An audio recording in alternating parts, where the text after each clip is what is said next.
যেটা শেষ পর্যন্ত শেখ হাসিনা তো পালিয়ে যেতে বাধ্য হয়েছে। তো শেখ হাসিনা যদি আরো আগেই 2018-তে যদি সঠিক নির্বাচনটা দিতেন, হয়তো এইভাবে পালাইতে হইতো না।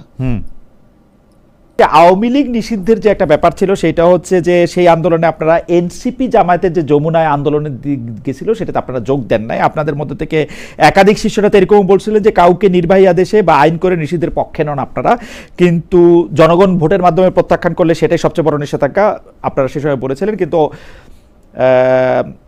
আওয়ামী লীগের সেই নিষেধাজ্ঞা বহাল রাখা হলো সংসদে আইনি অনুমোদন নিয়ে। এইটার মানে কারণটা কি বলে আপনি মনে করেন, বা আপনাদের এই এটা কি অবস্থানগত পরিবর্তন নাকি মানে ঠিকই আছে?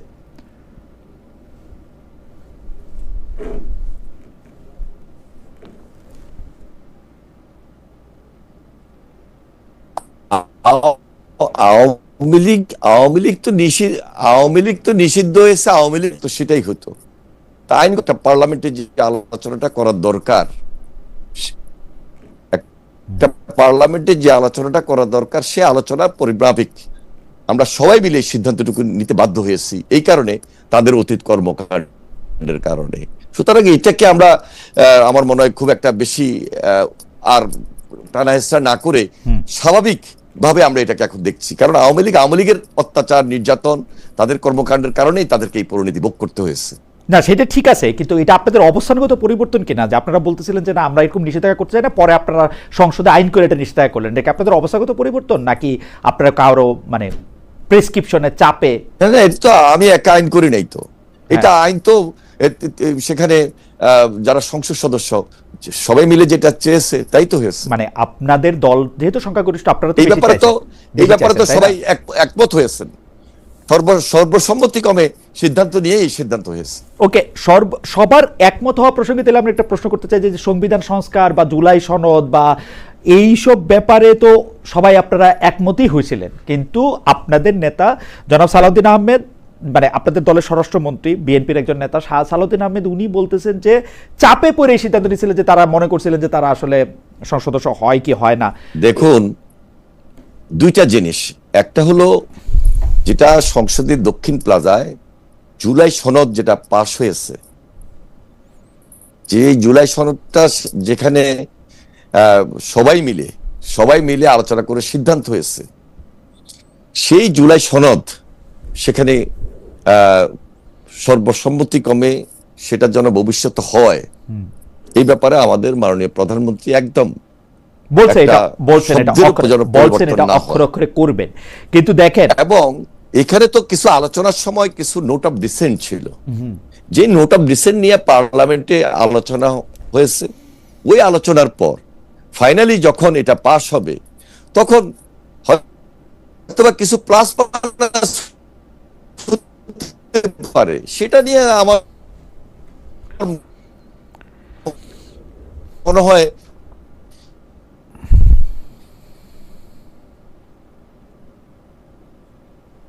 যে কিছু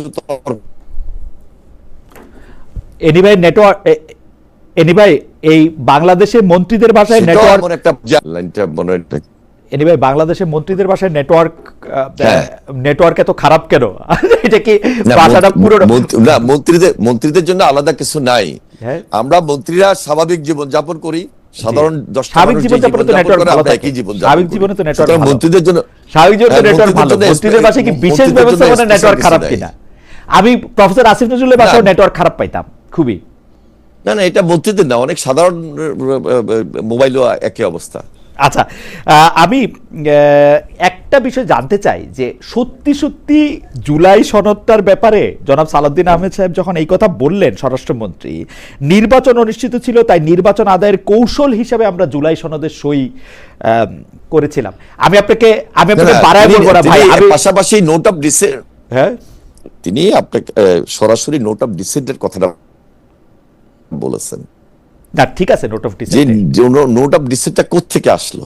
জি হ্যাঁ, কিন্তু নির্বাচন অনুষ্ঠিত ছিল, তাই নির্বাচন আদায়ের জন্য সব জায়গায় তো সবকিছু একদিনে সব হয়ে যায় না, একদিনে সব হয়ে যায় না।